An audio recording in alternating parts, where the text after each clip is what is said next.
kasih pada para peserta yang sudah mengikuti webinar. Narasumber juga sudah hadir semuanya. Alhamdulillah Pak Kadis selalu siap mengikuti webinar di setiap hari Jumat jam 1:30 dengan materi setiap minggu berbeda sesuai komoditinya. Nah, pada hari ini materinya tentang di bidang kesehatan hewan dan kesehatan masyarakat veteriner dengan judul penerapan aspek kesehatan hewan dan kesehatan masyarakat veteriner pada hewan kurban di era pandemi COVID. Alhamdulillah di kita sudah hadir narasumber Bapak Kepala Dinas, kemudian Dokter Hewan Haji Edi Wiryana, nih senior kita sudah hadir juga membawakan materi tentang peran PDHI. Ini nih. Kemudian juga ada narasumber yang kedua itu Dr. Hewan Ari Maridana. Kemudian juga yang ketiga adalah Dr. Hewan Rina Herviana. Nah, selanjutnya sebelum dimulai acara webinar ini, kami persilakan dan minta arahan dari Bapak Kepala Dinas Pertanian Provinsi Banten untuk menyampaikan arahannya. Waktu dan tempat kami persilakan Pak Kadis. Baik, terima kasih. Assalamualaikum warahmatullahi wabarakatuh. Waalaikumsalam. Selamat siang, Bapak Ibu semua. Ini kita pada siang ini webinar pertanian seri keempat. Kita akan membahas tentang ini khususnya bidang Kesma dan Kesmapet.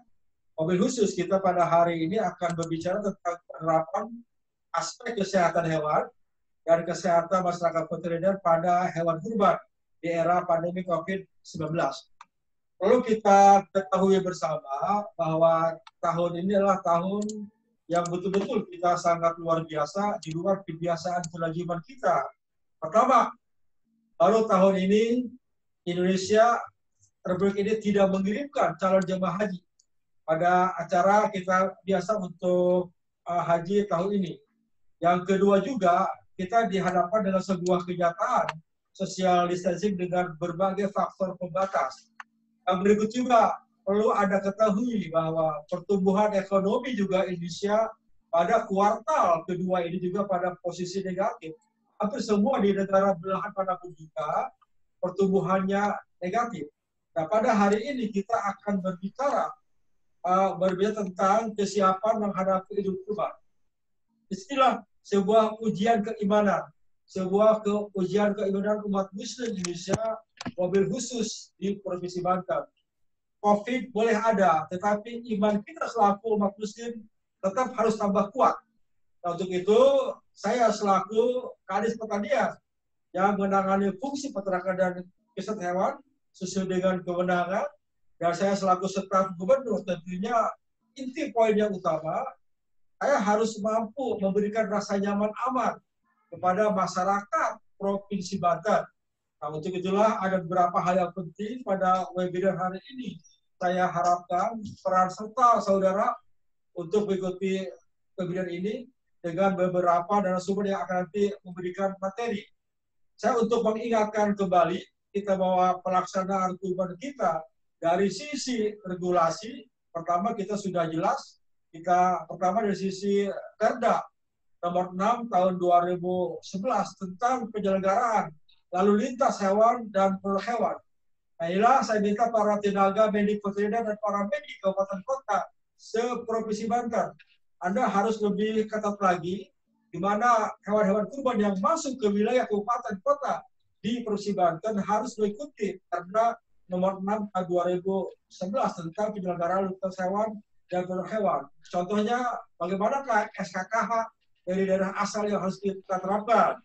Juga surat edaran Dirjen Peternakan ini tahun 2020 tentang pelaksanaan kegiatan kurban dalam situasi wabah, bencana, dan alam. Juga surat edaran Menteri Agama nomor 18 tahun 2020 tentang penyelenggaraan sholat Idul Adha dan penyembelihan hewan kurban tahun 2020 atau tahun 1 Hijriah menuju masyarakat produktif dan aman. Juga surat edaran Kadis Pertanian Provinsi Banten tentang pelaksanaan kegiatan kurban dalam situasi wabah bencana non alam corona virus COVID-19 ditujukan kepada Kadis Pertanian yang menangani fungsi peternakan dan Keswan se-Provinsi Banten.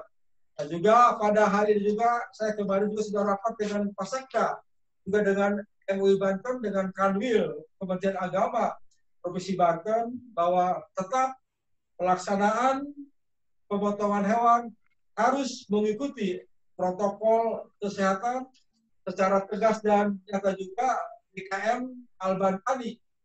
Ya, ini yang merupakan kita Masjid Raya Provinsi Banten. Ini akan tetap menyembelih hewan kurban. Nah, untuk itu kami juga bersama dengan jajaran tenaga medik veteriner dan para medik sudah melakukan persiapan-persiapan di tingkat provinsi. Selanjutnya, saya juga minta kepada teman-teman para medik veteriner dan juga para medik tingkat kabupaten kota lakukan persiapan-persiapan di tingkat lapangan, baik tentang pemantauan lapak-lapak hewan kurban yang ada di wilayah saudara, dan juga persiapan-persiapan tempat pemotongan hewan kurban, baik di DKM kabupaten kota dan juga yang ada di tingkat masyarakat, baik pengawasan antemortem dan juga postmortem. Ini penting sekali. Tugas kita tidak mudah, Bapak Ibu semua. Dari beberapa evaluasi kami, kita bersyukur setiap pelaksanaan Idul Kurban di Provinsi Banten sampai saat ini kita tidak pernah menemukan insiden yang membahayakan. Apakah insiden yang membahayakan? Tentunya penyakit-penyakit zoonosis yang sangat fatal di Banten. Bersyukur kita yang seperti antrak, kuku mulut tidak ditemukan. Nah, saya juga berharap tahun ini pun juga tugas kita tidak mudah. Makanya tingkat pengawasan dengan pelaksanaan Perda nomor 6 tahun 2011 itu sebuah prasyarat yang penting. Sama kami juga minta kepada jajaran medik veteriner dan para medik tingkat Provinsi Banten, wilayah hukum kita lebih banyak berada di kabupaten kota. Berarti kekuatan kabupaten kota adalah kekuatan yang paling utama. Saya minta jajaran medik veteriner, para medik tingkat Provinsi Banten lakukan langkah-langkah koordinasi. Jadi saya juga minta ke Pak Kabid Peternakan dan Kabid Keswan Pak Wijo, lakukan langkah-langkah ini dengan skedul yang sudah kita siapkan. Akhirnya kita tentunya ingin membawa sebuah kepastian bahwa hewan kurban pada tahun ini tentunya prinsip tentang asuh aman, sehat, utuh dan halal bisa kita wujudkan. Sama yang lain juga tentang pelaksanaan ini juga sudah kami agendakan dengan gugus tugas. Dengan gugus tugas COVID-19, baik gugus tugas di sini dengan Satlak dari BPBD, Perjalanan dengan Panana sudah mengadakan sebuah koordinasi. Makanya dalam berita hari ini juga Satgas COVID MUI bolehkan sembelih kurban di masjid.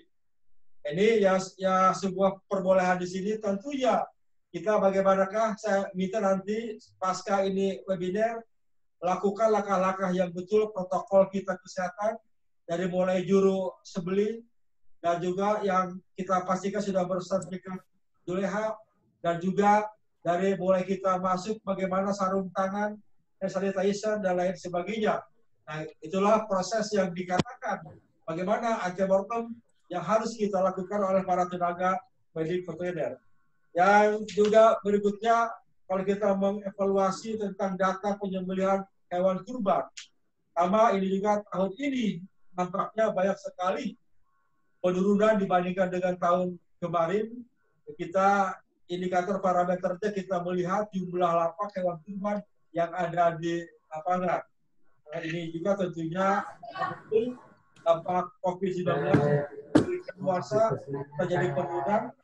Nah, demikian Bapak Ibu semua, sekali lagi selamat mengikuti webinar ini. Saya akan terus mengikuti sampai ini acara ini tuntas.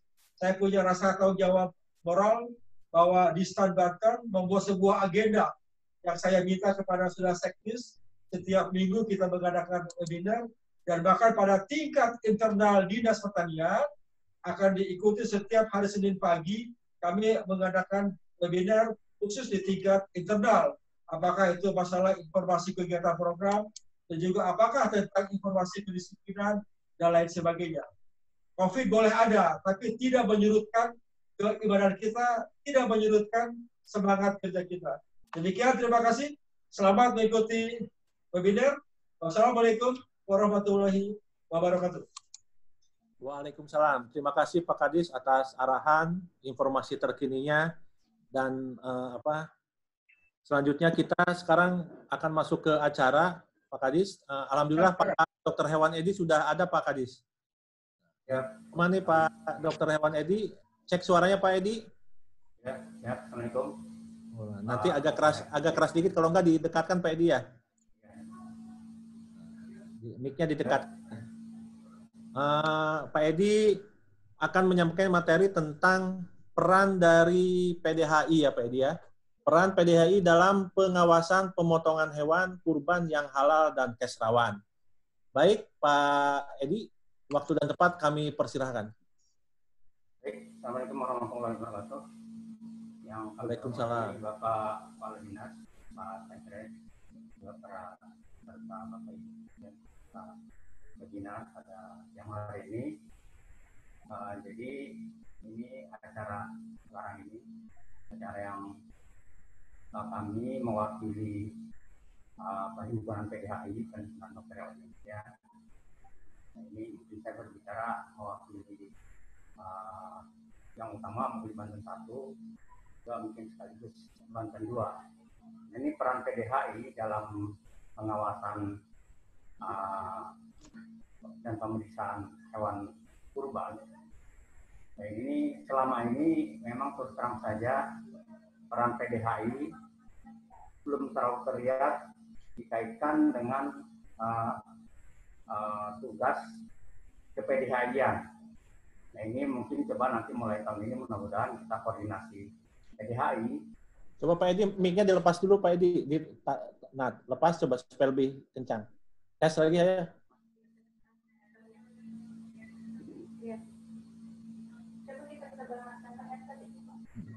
Pakai headset. Nah, kalau misalnya Pak Edi terlalu kencang bicara, capek nanti. Tes lagi. Halo? Nah, jelas begini Pak Edi. Ayo. Lebih ganteng lagi kelihatannya tuh. Jadi ini Betul. peserta webinar. Halo? Ya, lanjut Pak, lanjut. Ya, para peserta webinar. Jadi alhamdulillah ini momen yang sangat baik. Mungkin di sini dikhususkan ada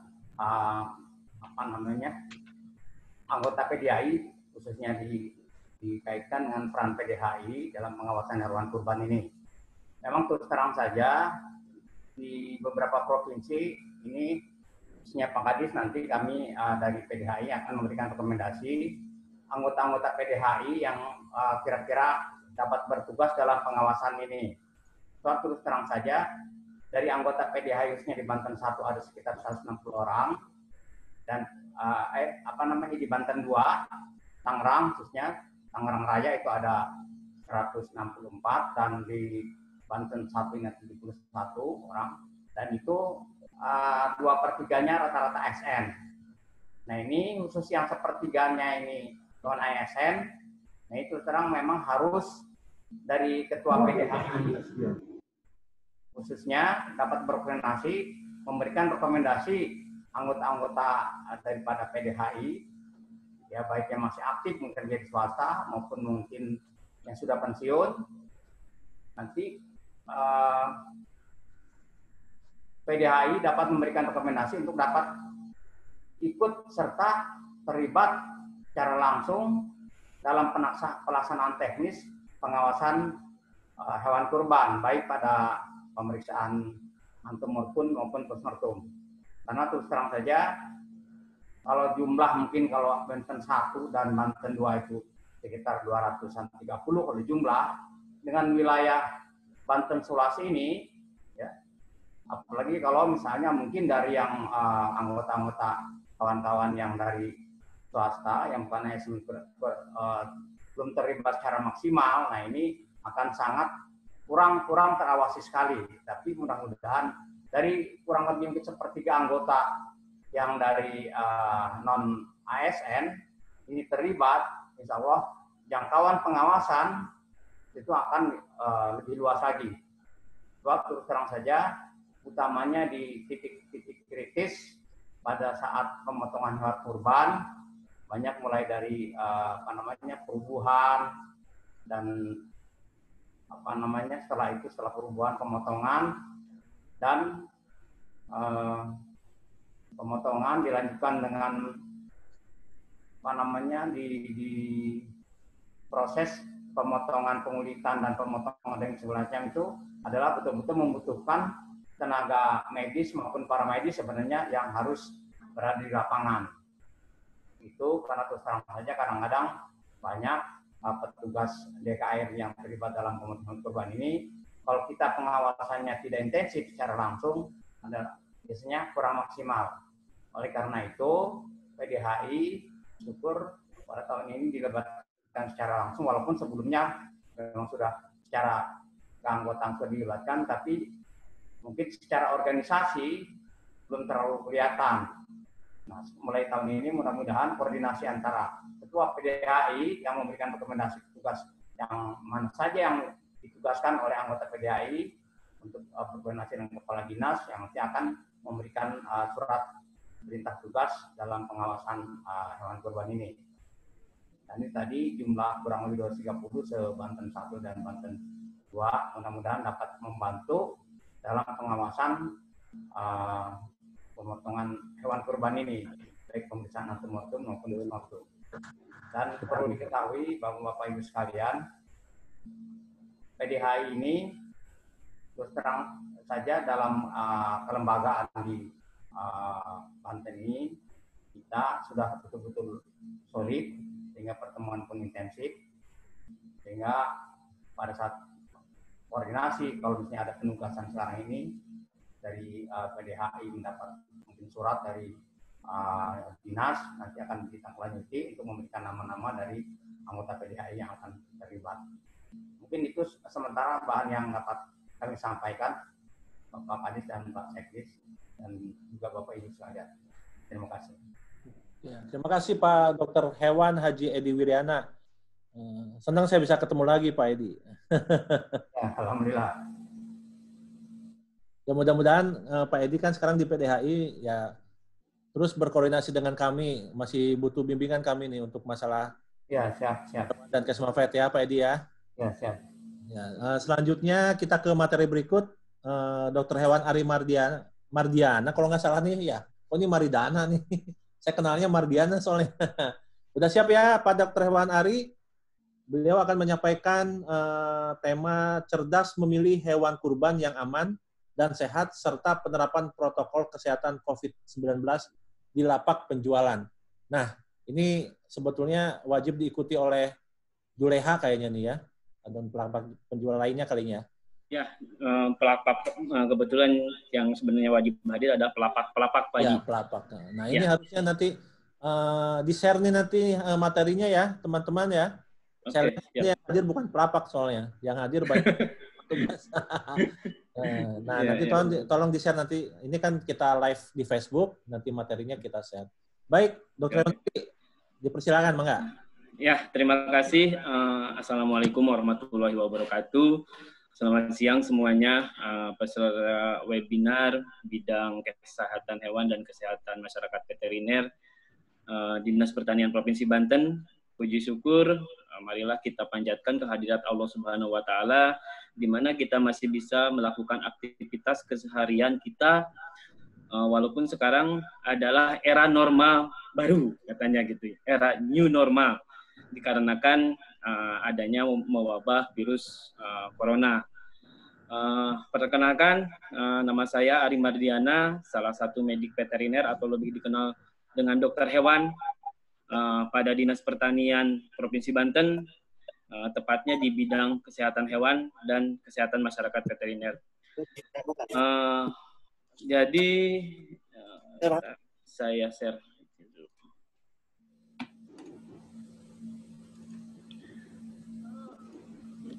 Oke. Ya. Ya, siap.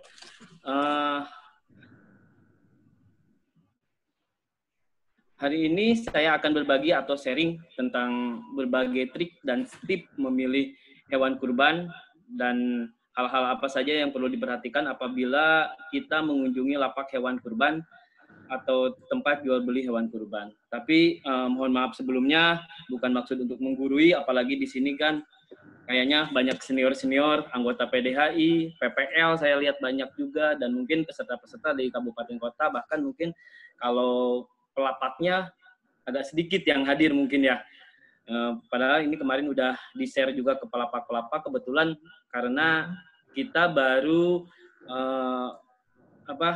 pemantauan baru satu wilayah, yaitu Kota Serang di hari Rabu kemarin. Mungkin kabupaten kota lainnya akan menyusul di minggu-minggu berikutnya. Mulai hari Senin kalau nggak salah, ada Senin, Selasa, Rabu, Kamis, nanti minggu depannya lagi ada Senin, Selasa, Rabu bergantian di berbagai kabupaten kota. Masa pandemi COVID-19 ini bukan berarti kegiatan amaliyah dan ibadah kita bisa dilakukan sangat terbatas dan istilahnya berkurang, tapi ini mudah-mudahan akan menambah nilai ibadah kita dan kita berbagi sesama Muslim yang ada khususnya di Provinsi Banten ini. Namun perlu kita sepakati teman-teman sekalian bahwa memang ada beberapa hal yang perlu diperhatikan dalam pelaksanaan Idul Adha kali ini.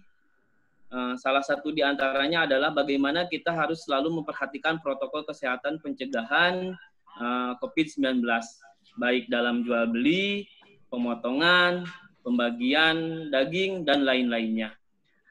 Adapun beberapa hal atau langkah yang perlu dipertimbangkan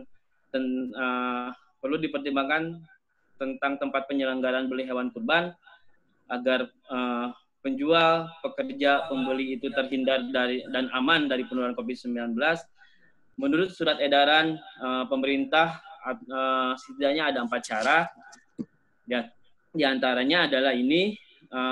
Pertama adalah jaga jarak fisik, terus penerapan higien personal, 3 pemeriksaan kesehatan awal, 4 penerapan higien dan sanitasi. Apa itu jaga jarak fisik? Ya seperti memang protokol-protokol kesehatan yang lain, memang di penjualan lapak atau tempat jual beli hewan kurban juga kita harus menjaga physical distancing. Contohnya adalah tetap menjaga jarak 1 meter antara pembeli dan pembeli yang satu dengan pembeli yang lainnya.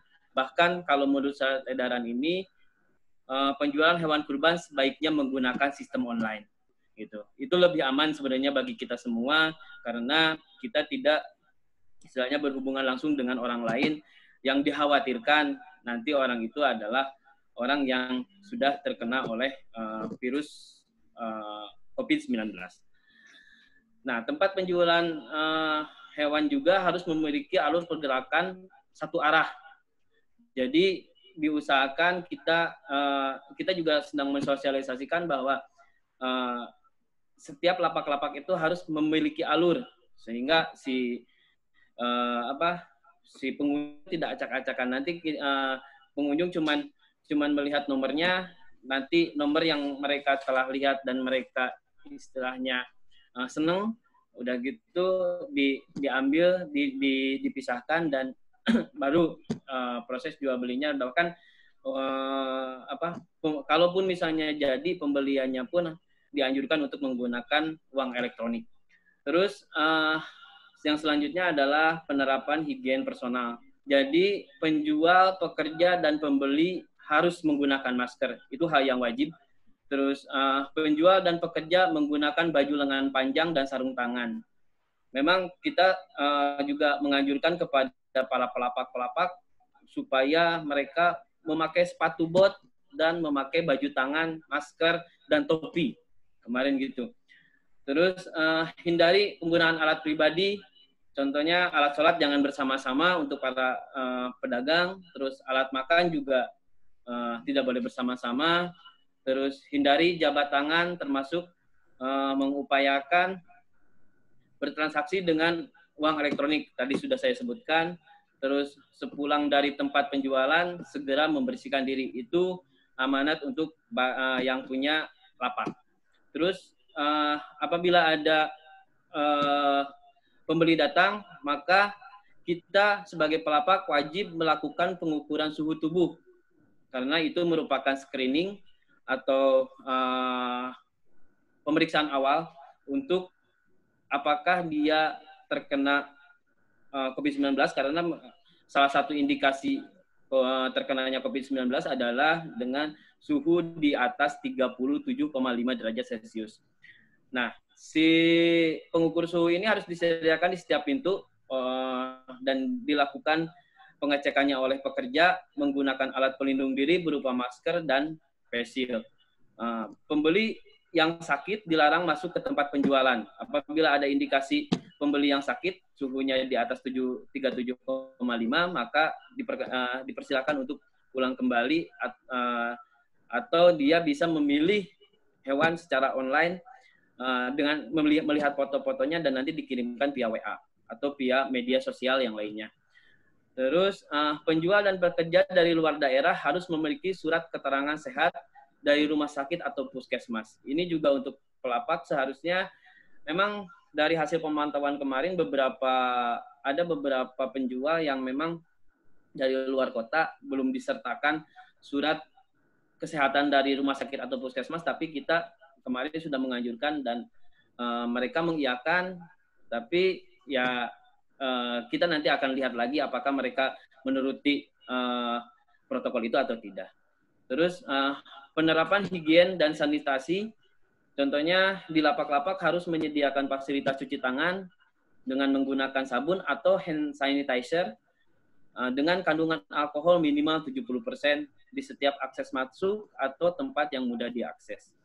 Terus tempat penjualan harus selalu rajin dibersihkan dan secara rutin juga dikasih desinfeksi gitu. Jadi hal yang perlu ditekankan adalah bahwa COVID-19 ini tidak pernah dilaporkan atau tidak pernah ditularkan melalui ternak, khususnya ternak kurban, yaitu kambing, domba, dan sapi. Mungkin itu yang perlu penekanannya. Terus, nah ini adalah lapak-lapak yang biasanya kalau misalnya kita sudah melakukan pemeriksaan, maka lapak ini dikasih stiker bahwa memang si lapak-lapak ini sudah di bawah pengawasan dinas yang membidangi fungsi kesehatan hewan dan peternakan, khususnya yang ada di Provinsi Banten, baik oleh provinsi ataupun oleh kabupaten kota. Nah, kalau ini biasanya pelabelan ini dilakukan oleh dinas kabupaten. Dia memeriksa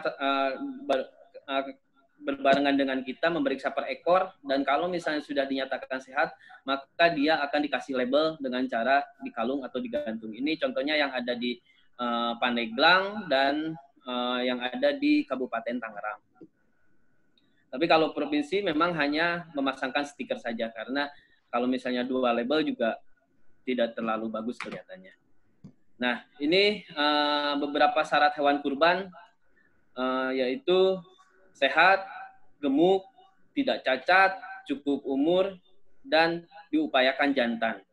Kalaupun misalnya betina itu pun harus memang bukan betina produktif, karena apabila betinanya adalah betina produktif, maka itu akan dikenakan sanksi oleh pemerintah sesuai dengan Undang-Undang Nomor 14 tahun 2014. Undang-Undang 41 tahun 2014. Saya kebalik-balik. Ini salah satu ciri-ciri syarat atau hewan kurban. Salah satunya adalah sehat. Sehat bisa dilihat secara fisik, mungkin terus tubuhnya ideal juga. Kalau misalnya tanduknya seimbang, saya lanjut aja. Nah ini pertama adalah sehat. hewan yang sakit seperti terkena kudis, kurap atau penyakit lainnya tidak sah untuk dilakukan disembelih sebagai hewan kurban. Terus gemuk, tidak kurus kering, hewan yang kurus hingga kelihatan tulang belulangnya tidak diperkenankan juga untuk berkurban. Tidak cacat, hewan yang patah tanduknya, pincang, buta, buah jakarnya hanya satu, tidak sah juga untuk berkurban. Terus cukup umur.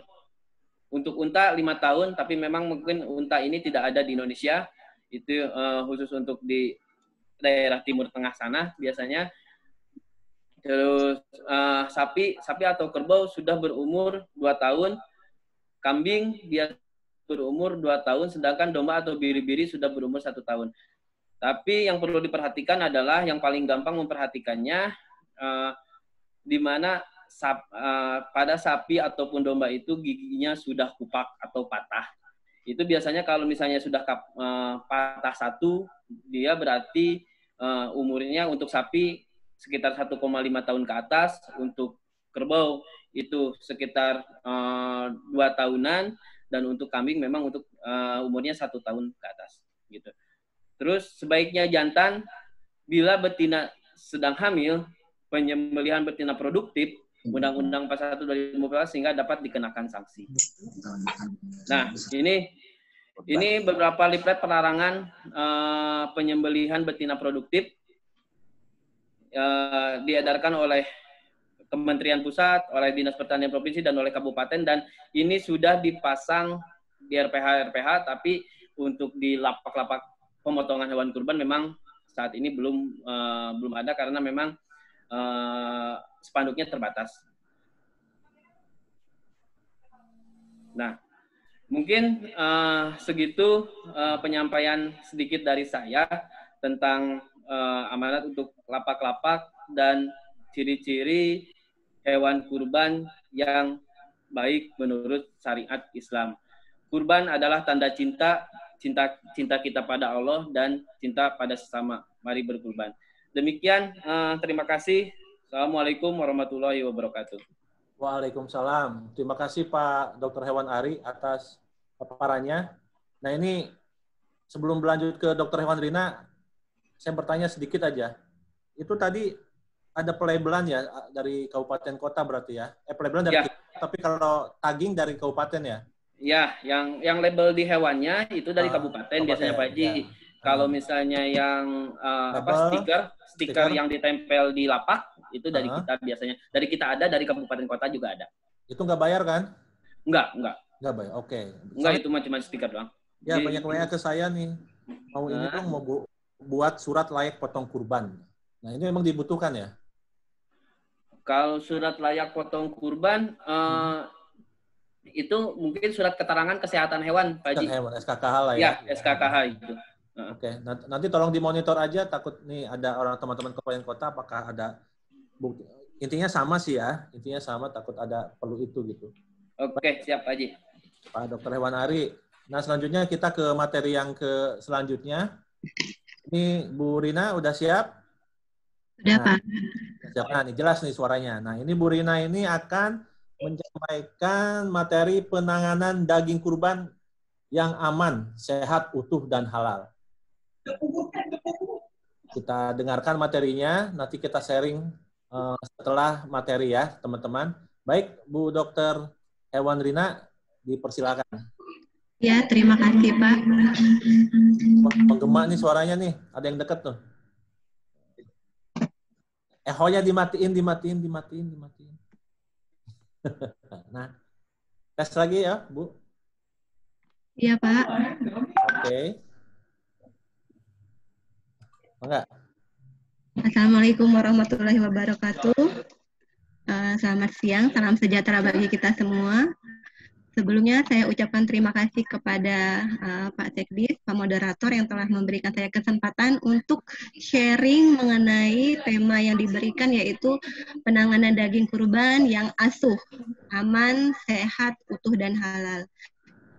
Jadi sebenarnya sebelum beralih ke materi ini, tadi mungkin Dr. Edi nanti mungkin ya nggak apa-apa bisa menjelaskan sedikit mengenai teknis penyembelihan hewan kurban.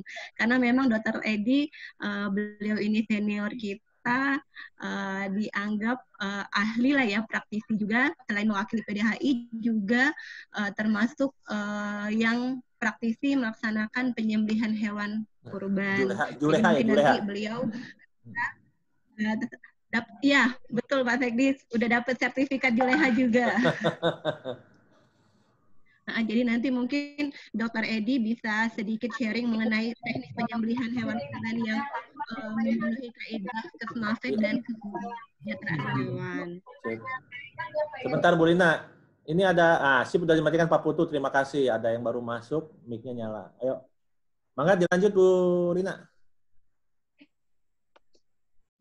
Ya, seperti yang sudah disampaikan Pak Kadis tadi, bahwa kita dalam melaksanakan tugas kita untuk pelaksanaan pemotongan hewan kurban, pengawasan kesehatan hewan kurban, kita mempunyai payung hukum. Mulai dari undang-undang, peraturan pemerintah, peraturan Menteri Pertanian yang spesifik membahas mengenai pemotongan hewan kurban. Kemudian tadi Pak Kadis juga sudah menyampaikan bahwa Banten punya peraturan daerah nomor 6 tahun 2011 tentang penyelenggaraan lalu lintas hewan dan produk hewan. Artinya jika ada hewan atau produk hewan yang akan masuk atau keluar dari Provinsi Banten itu harus memiliki rekomendasi teknis dari Dinas Pertanian Provinsi Banten dan mengurus perizinannya kepada PTSP Provinsi Banten. Tadi juga telah disampaikan oleh Pak Kadis mengenai surat edaran yang telah diterbitkan oleh Direktur Jenderal Peternakan dan Kesehatan Hewan mengenai bagaimana cara pelaksanaan pemotongan hewan kurban ini yang memenuhi protokol pencegahan penyebaran COVID. Karena memang tahun ini penyelenggaraan pemotongan hewan kurban akan sangat berbeda dengan tahun-tahun sebelumnya karena kita masih merasakan pandemi COVID-19 seperti yang telah disampaikan oleh Dr. Ari tadi, bahwa pelaksanaan pemotongan hewan kurban ini merupakan salah satu ibadah umat Islam yang rutin dilaksanakan setiap tahun. Harapannya jangan sampai dengan awalnya tujuannya adalah ibadah, tapi next-nya akan menyebabkan salah satu penyebaran COVID-19 jika masyarakat atau panitia DKM tidak menerapkan protokol kesehatan sesuai dengan yang telah ditetapkan. Karena memang pimpinan kita, Pak Gubernur, Pak Sekda juga telah menyampaikan bahwa Banten sebagai masyarakat yang biasa rutin melaksanakan pemotongan hewan di tempat-tempat pemotongan seperti masjid, jangan sampai dilarang gitu. Dan memang karena ini kearifan lokal, tetap pemerintah pun sesuai dengan amandat undang-undang bahwa untuk momen hari raya keagamaan boleh dilakukan pemotongan di luar RPH, karena memang dengan keterbatasan jumlah RPH dan kapasitas RPH terutama di Provinsi Banten, maka boleh dilaksanakan pemotongan di luar RPH. Selanjutnya,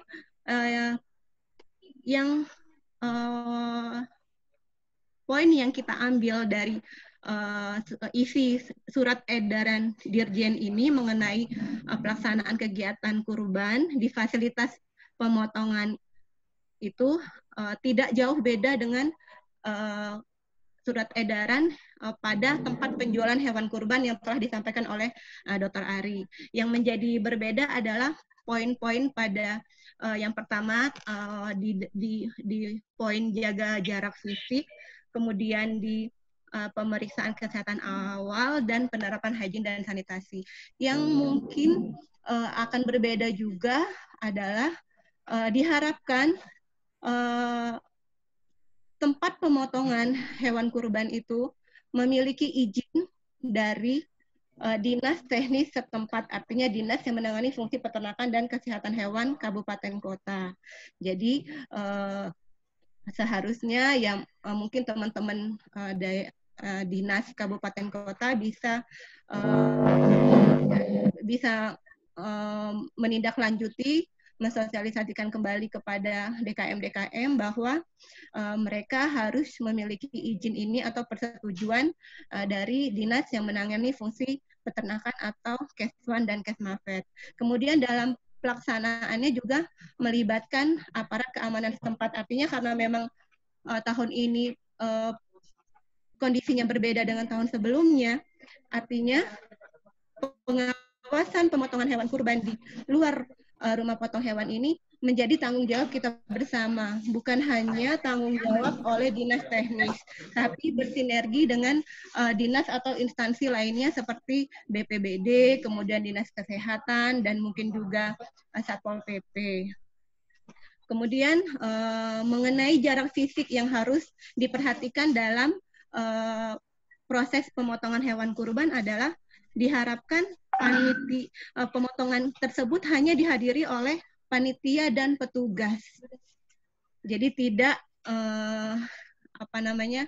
dibiarkan masyarakat banyak untuk menonton bagaimana hewan itu dipotong.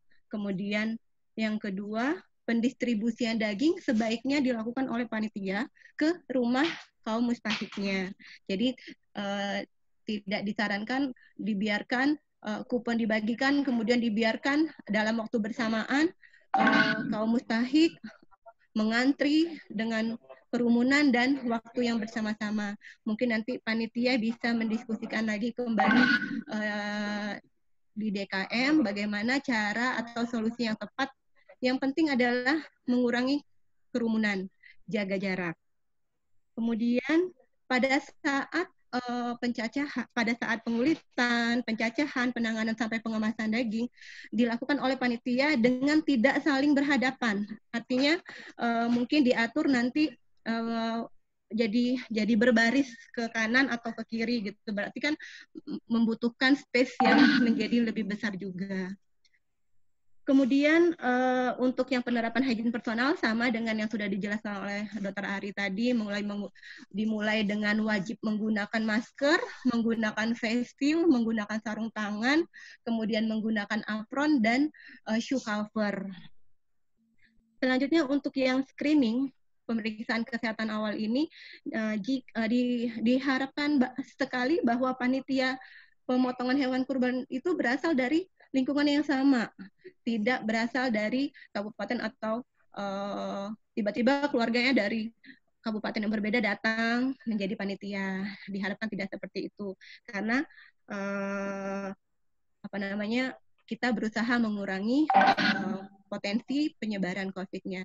Jika ada juleha, misalnya juru sembelih halal yang didatangkan dari luar pun kabupaten kota lain, ya diharapkan sekali mereka harus sehat dengan ditunjukkan adanya surat keterangan sehat baik dari rumah sakit maupun puskesmas.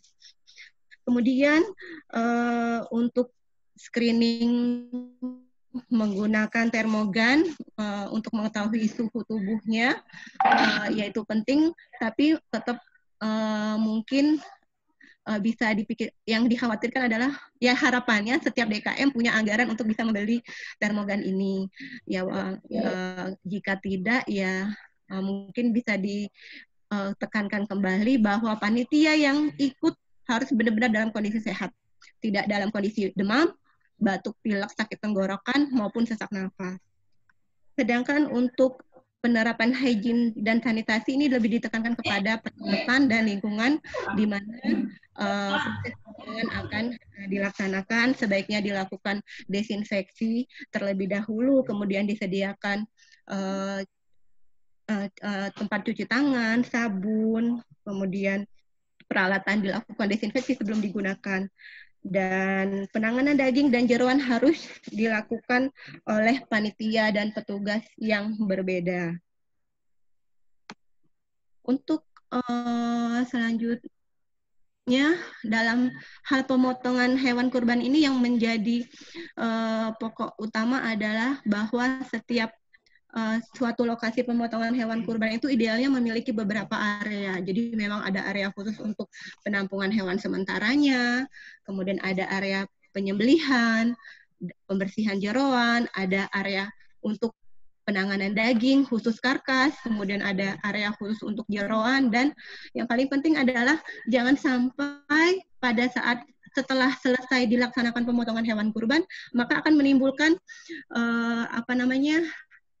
bukan masalah baru ya mungkin bisa dianggap masalah baru jika setelah pemotongan ada bau yang menyengat, bau yang tidak enak yang disebabkan oleh sisa atau hasil limbah baik yang padat maupun cair dari pemotongan hewan kurban tersebut. Artinya setiap lokasi pemotongan hewan kurban sebaiknya disediakan septic tank atau dengan menyiapkan lubang yang cukup besar untuk menampung darah, limbah hijau seperti itu. Untuk fasilitas sendiri, idealnya di suatu tempat pemotongan hewan kurban itu sudah pasti harus ada lantai ya. Diharapkan untuk hygiene sanitasi ini ada lantai, tidak langsung misalnya di tanah, kemudian di alas, seperti itu bisa saja sih. Yang terpenting adalah ada tenda yang cukup untuk panitia, terutama panitia yang melakukan pencacahan daging.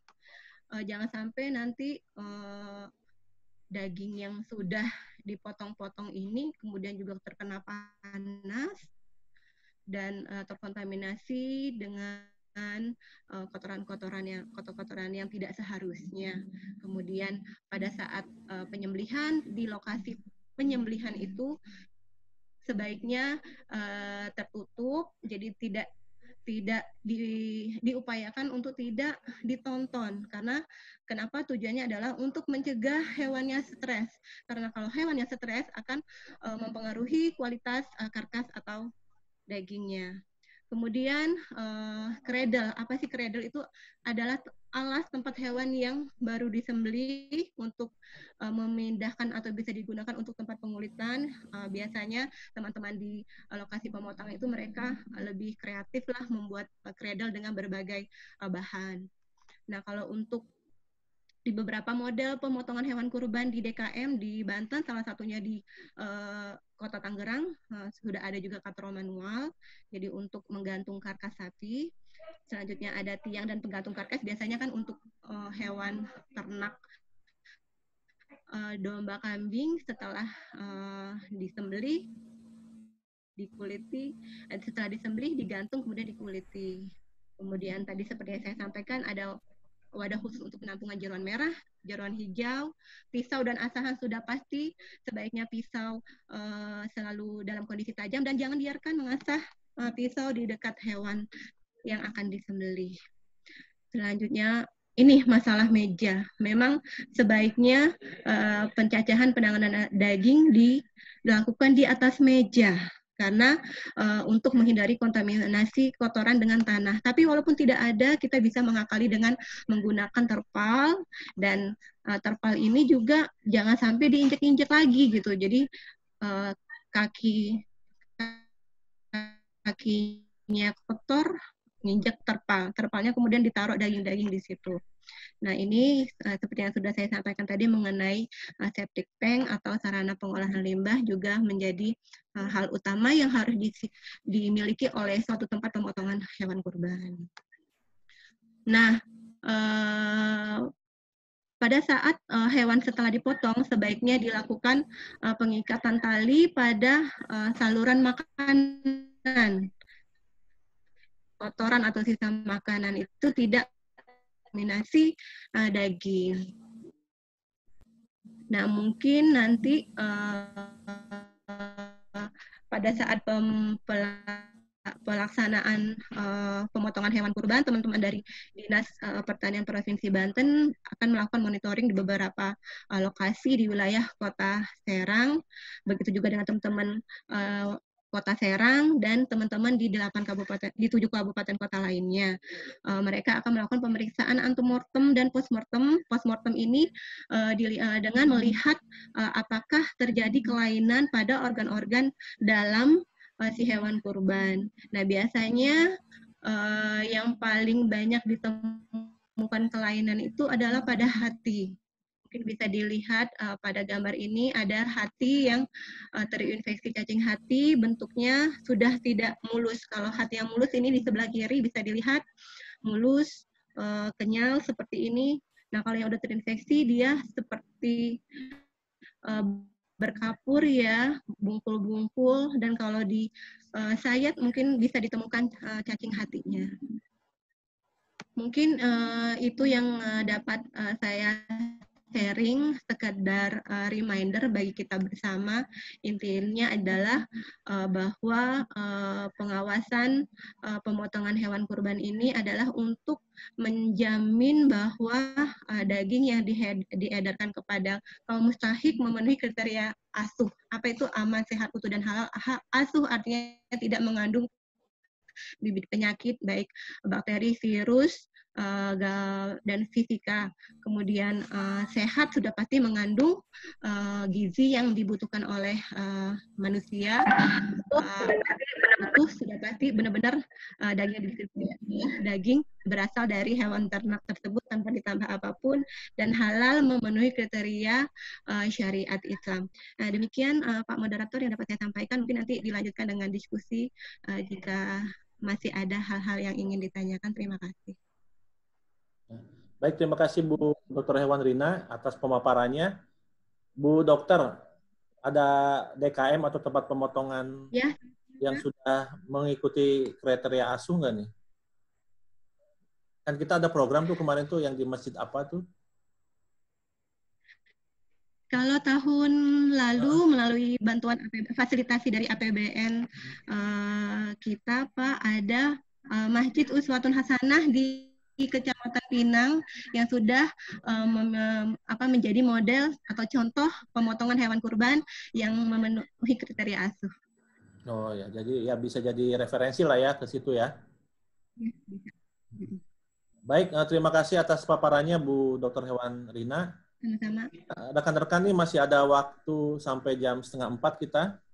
Nah, sekarang kan baru 2:30 ya, 14.26. Nah, ini apabila ada yang mau didiskusikan, ditanyakan, atau mau pencerahan, ini mumpung narasumber kita lengkap sekarang nih. Silahkan dari rekan-rekan. Atau sebelum ke pertanyaan, kebetulan saya lihat nih ada Pak Dokter lagi, Insinyur Dwijo. Beliau Kabid Peternakan juga merangkap PLT Kabid Keswan Kesmafed. Ada yang disampaikan Pak Kabid? Mangga, silakan.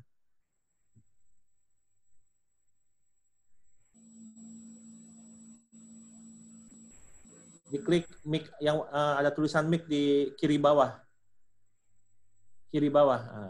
Ada. Ya, baik moderator. Jadi pada intinya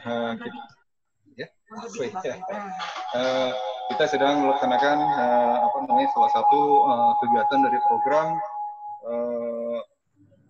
penanganan kesehatan hewan dan kesehatan masyarakat veteriner.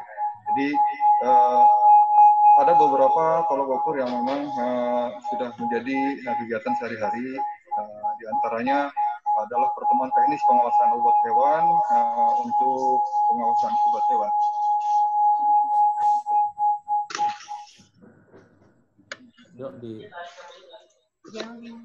Nah, sip. Sip, Pak. Lanjut, Pak. Untuk Kesoni sendiri ada beberapa kegiatan, Pak. Itu salah satunya adalah pengawasan obat hewan, pertemuan distribusi obat hewan, dan pengadaan obat hewan. Yang berikutnya adalah tolak ukur untuk pengawasan produk asal hewan. Jadi pertemuan teknis pengawasan produk asal hewan, pembinaan pelaku usaha produk asal hewan, termasuk penanganan higien sanitasi di pasar tradisional. Terus pengawasan produk hewan menjelang Idul Fitri. Nah, kalau untuk kegiatan kesehatan hewan sendiri, ada beberapa kegiatan, diantaranya adalah surveillance brucellosis, terus HIE rabies, jaminan Keswan, dan public awareness HI, Pak. Dan beberapa pertemuan, ada pertemuan Rakorbit juga untuk bidang Keswan Kesmafed. Adapun kegiatan sekarang ini sebetulnya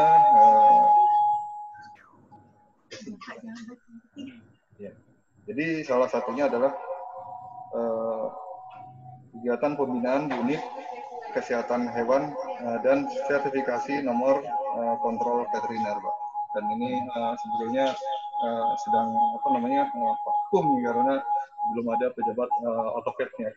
Terus yang berikutnya adalah pembinaan pertemuan teknis juru sembelih halal, Pak. Nah ini ada 2 kegiatan dan ada juga teman-teman dari Asosiasi Juleha juga mengadakan sendiri. Jadi kita sangat terbantu untuk penanganan untuk penanganan juru sembelih halal. Alhamdulillah itu sudah banyak sekali, Pak. Insya Allah Banten tidak akan kekurangan karena setiap tahun pertambahannya cukup banyak. Nah ini yang termasuk pengawasan antemortem dan postmortem. Terus kita juga sudah koordinasi dengan Satgas COVID dalam hal ini BPBD dan Dinkes terkait dengan penanganan pemotongan hewan kurban maupun penjualan hewan kurban di lapak-lapak dalam masa pandemi COVID-19 ini, Pak. Ya, alhamdulillah, Pak, ya. Mungkin itu saja, Pak, informasinya, Pak. Baik, terima kasih Pak Kabid. Ya. Ini saya juga lihat nih ada rekan lama saya nih dari BPV ya, Pak Putu monitor dari Subang ya. Pak Putu bukan nih, Pak Putu. Kalau dilihat dari ininya dari Subang nih. Mungkin bisa sharing Pak Putu?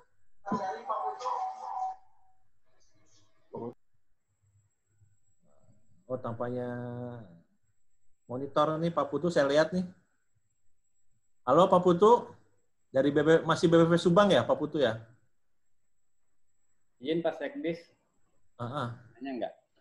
Oke, Pak Yudi ya, ini dari Pak Kasubag Umum nih. Ya, terima kasih Pak Sekdis dan rekan-rekan yang hadir pada kesempatan ini. Mencermati apa yang disampaikan dari Pak Edi Jana, Dr. Rina, dan Dr. Ari dan lain sebagainya terkait dengan dalam situasi COVID saat ini penyembelihan hewan kurban itu, bahwa penyembelih itu harus dinyatakan sehat. Yang menjadi pertanyaan saya, apakah orang yang akan menyembelih itu Juleha itu harus mempunyai surat keterangan sehat, dalam arti surat keterangan bebas COVID, atau bagaimana? Itu mungkin Pak Sekdis yang ingin saya tanyakan. Terima kasih kesempatannya. Baik, terima kasih Pak Yudi nih. Pak Yudi nanti juga yang mengawal pemotongan di Masjid Al-Bantani sepertinya nanti. Siap, Pak Sekdis. Nah, itu dibutuhkan nanti. Apakah surat keterangan sehatnya untuk yang menyembelih itu apakah bebas lewat rapid apa swab ya? Betul. Gitu ya. Ada mungkin bisa yang lebih jelas dijelaskan? Siapa yang mau menjelaskan ini? Bu Rina apa Pak Ari? Ya, Pak. Yo, mangga. Mohon izin, Pak Moderator. Jadi untuk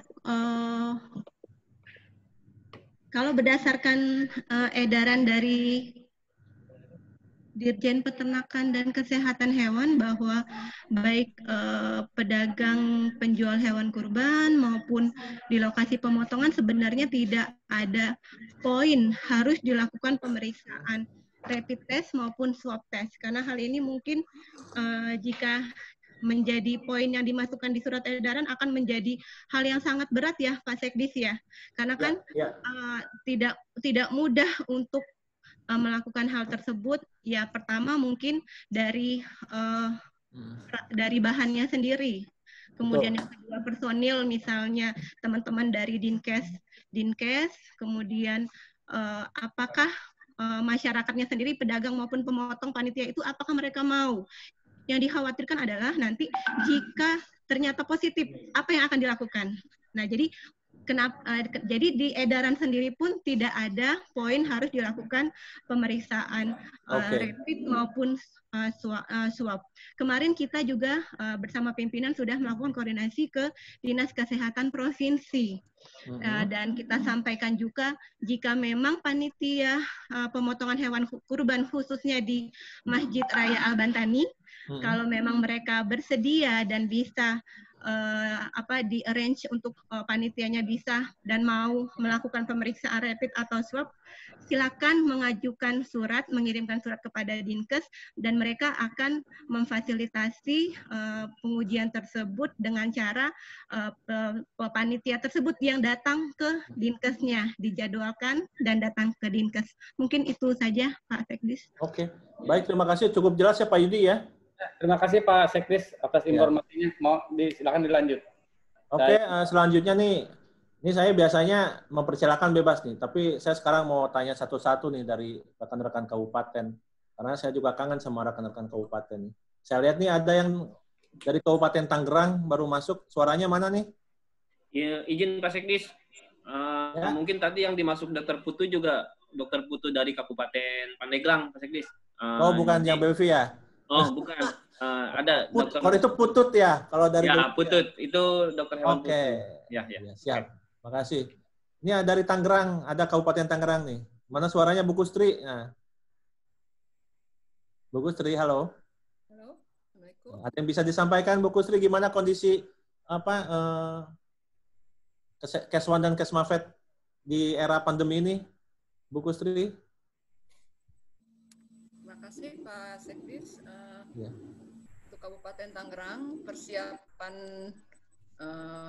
Hari Raya Kurban ini kami sudah mengeluarkannya, menindaklanjuti surat edaran dari Kementerian Pertanian, Kabupaten, Bupati sudah mengeluarkan surat edaran. Yang pertama, yang kedua, tim pemeriksaan kami juga sudah siap turun, mungkin nanti mulai hari tanggal 21 untuk melaksanakan pemeriksaan di 29 kecamatan. Di samping itu juga persiapan lainnya, kami sudah mengadakan koordinasi dengan DMI, dengan MUI, dan juga dengan kecamatan se-Kabupaten Tangerang. Kemarin dipimpin langsung oleh Pak Sekda. Pak Sekda sudah menyampaikan instruksi-instruksinya sesuai dengan surat edaran Bupati itu kepada seluruh camat, DKM dan DMI dan MUI se-Kabupaten Tangerang. Mudah-mudahan nanti pas kami turun, kecamatan akan mendampingi sesuai dengan instruksi Pak Sekda untuk pengawasan yang di tempat-tempat penampungan. Jadi kami juga melibatkan PDHI. Mudah-mudahan PDHI di Banten 2 ini di Tangerang Raya, terutama nanti pada saat pelaksanaan pemotongannya bisa ikut serta juga dalam pengawasan di tempat-tempat pemotongan di DKM. Mungkin itu untuk Kabupaten Tangerang sampai saat ini. Ya. Persiapan alhamdulillah sudah siap untuk terjun mulai hari Selasa tanggal 21. Siap. Baik, Ibu Kusri, terima kasih dari DPKP Kabupaten Tangerang. Terima kasih atas atensinya. Nah, mulai tanggal 21 mulai turun ya Bu ya. Ya. Nah, sebenarnya nih sebelum ada pertanyaan, saya juga lihat ada dari Pandeglang nih yang tadi saya sebut Pak Putu tadi sudah mulai muncul nih, ngintip-ngintip nih. Silakan Pak Putu menyampaikan bagaimana Kesmafet Kurban di Kabupaten Pandeglang. Halo. Ya, mangga. Halo. Silakan Ya, Pak Putu. Mohon izin Pak Sekdis. Ya, untuk Pandeglang sendiri tanggal 20 nanti hari Senin kita akan mulai pemeriksaan, itu dibuka oleh Pak Kadis Pertanian langsung, Bapak Budi. Nanti dari dinas akan mulai pelaksanaan itu jam 9, nanti dari 9 sampai pas Hari Raya Idul Adha, nanti pas pemotongan juga. Jadi ntar berlanjut sampai ke 35 kecamatan di Kabupaten Pandeglang, Pak. Begitu tadi sesuai arahan Pak Kadis. Baik, terima kasih. Jadi pasukan siaplah di Pandeglang ya untuk mengawasi kurban ini ya. Ya, kebetulan juga ada bantuan dari yang KKN di Pandeglang, mahasiswa. Jadi Itu kita ikut sertakan juga. Mahasiswa peternakan apa kesehatan hewan? Dokter hewan cuma masih S1, Pak. Ya, lumayan lah daripada yang jurusan ekonomi kan beda kan. Iya. Terima kasih Pak Putu dari Pandeglang. Iya, sama-sama Pak Sekdis. Ini saya juga kangen teman lama dari Lebak nih. Dari Lebak, Bu Dokter Hewan. Mangga, dari Lebak, suaranya. Ibu Dokter Hewan Sri Herni. Sekarang Sekretaris Dinas Pak Sekdis. Oh, Sekretaris. Wah, mantap. Sekretaris Dinas Peternakan ya? Iya. Kepalanya masih Pak Imam, apa udah ganti? Sudah ganti, Pak. Nah, ini tuh suaranya muncul. Ayo, Bu Dokter, ayo. Ya, alhamdulillah baru beberapa hari yang lalu. Nih hari ini bocor banget nih. Saya tahu kok. Kadisnya sekarang Pak Kadisnya Pak Rahmat. Cuman kalau misalnya tentang situasi pemeriksaan seperti itu mungkin Pak Putut lebih paham karena sebelumnya saya di agribisnis. Saya sudah lama nggak di Keswan, jadi nggak ngintip-ngintip kegiatan Keswan. Mangga Pak Putut aja. Putut Setiawibowo, mangga Pak. Pak Putut mah atuh itu ya. Iya, yayangnya bebeknya itu. Iya, ayo mangga Pak Putut. Selamat ya Bu Dokter Hewan Sri ya. Ya, terima kasih. Mangga. Ayo Pak Putut, tadi saya monitor ada juga saya lihat. Soalnya saya nih moderator nih, lihat semua muka-mukanya nih. Jadi mengobati rindu juga nih. Pak Putut. Mic-nya belum dinyalakan Pak Putut. Mic-nya Pak Putut, mic-nya. Pak Putut mic-nya. Ya. Bukannya biasa semua Pak Putut. Udah. Yuk, mangga. Siap ya. Assalamualaikum warahmatullahi wabarakatuh. Waalaikumsalam. Ya, untuk situasi di Lebak, untuk pengawasan kurban tahun ini, seperti yang sudah dilaksanakan sebelumnya, karena untuk tahun ini adanya pandemi COVID-19 membuat perlakuan kita agak berbeda ya. Jadi kami dari Dinas sudah mengeluarkan surat edaran terkait protokol kesehatan turunan dari edaran dari kementerian. Itu sudah disebarkan ke 28 kecamatan yang ada di Kabupaten Lebak. Kemudian kami sudah sebarkan juga ke Dewan Masjid Indonesia dan Kementerian Agama di cabang yang di Rangkas Bitung di Lebak, itu sudah disosialisasikan. Kanwil ya. Untuk pengawasannya kami sudah berjalan. Dan seminggu ini kita sudah mendatangi lapak-lapak yang sudah mulai berjualan di Kabupaten Lebak. Ditambah sosialisasi tentang penerapan protokol kesehatan tersebut, di mana bagaimana pedagang bisa tetap jual beli dengan aman. Yang dilakukan sosialisasinya selain mendatangi langsung, kita sosialisasi lewat media sosial yang pertama. Yang kedua, media sosialnya tuh? Media sosial dari Dinas Peternakan Lebak untuk Instagramnya @dinaspeternakanlebak. Nah, kepoin tuh. Facebooknya Dinas Peternakan Kabupaten Lebak. Sip. Oke. Kemudian yang kedua, kita sosialisasi juga bekerja sama dengan Radio Multatuli. Ya. Radio Multatuli itu radio lokal yang ada di Lebak. Kita menerbitkan iklan layanan masyarakat, ada 2. Yang pertama, tips bagaimana memilih hewan kurban yang sehat. Yang kedua, tentang bagaimana berkurban dengan aman di saat COVID-19 ini. Jadi nanti mungkin kalau sempat dengar di Radio Multatuli, itu bisa didengarkan itu dalam satu hari, sering sekali itu diputar. Ya, nanti streaming aja Pak. Ya? Di streaming nanti. Oh iya.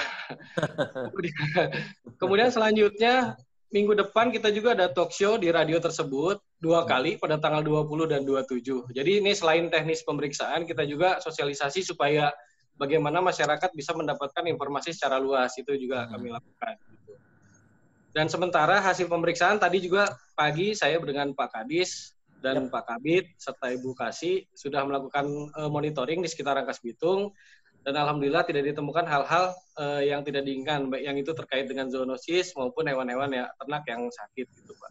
Sejauh ini itu. Dan untuk hewan ternak yang sehat, kita akan berikan kalung tanda sehat untuk diberikan pada ternak tersebut. Yang sakit dipisahkan untuk diobati oleh tim kesehatan hewan kurban dari Kabupaten Lebak, dan kalau sudah sembuh baru bisa dijual kembali. Sementara itu, dan untuk minggu depan mungkin pengawasannya akan lebih diintensifkan lagi. Gitu, Pak. Sementara Baik, terima itu, kasih. Ya, Pak Putu, terima kasih. Saya tertarik tuh dengan media sosialnya. Tolong kalau share-share gitu di tag ya web medsos kami juga ya. Boleh. Dinas Beberapa kali Pertanian. pernah di-tag kok. Oke, biar kami bisa sebarkan. Kita boost. Oke. Siap, Pak Sekdis. Ya, terima kasih Pak Putut ya. Ya, siap. Baik, ya selanjutnya rekan-rekan mungkin sebelum saya ke kabupaten lain ada yang mau ditanyakan? Jika belum, nih saya minta dari Kota Serang nih, tempat kita nih, Kota Serang. Saya lihat tadi ada Kota Serang. Mana suaranya? Dinas Kota Serang? Yang Pak Sekdis. Ya, Pak Irwin ya. Nah, itu kan ya, Pak. Videonya. Masih ingat wajahnya yang imut nih. Mangga Pak Irwin. Ayo. Ya. Terima kasih.